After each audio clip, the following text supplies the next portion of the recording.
Hey guys, so we've been searching, trying to find a video and anything that says how to replace these new Mercedes GL class engine mounts. Not available. I'm gonna show you the best way to do, and step by step. You want to take the exhaust out, the catalytic converter basically, and remove the heat shields, and then you'll be able to see the screws.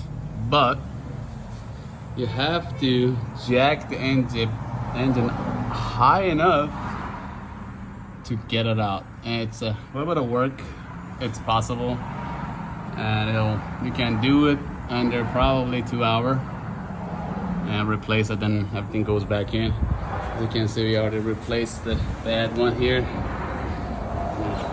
So, yep.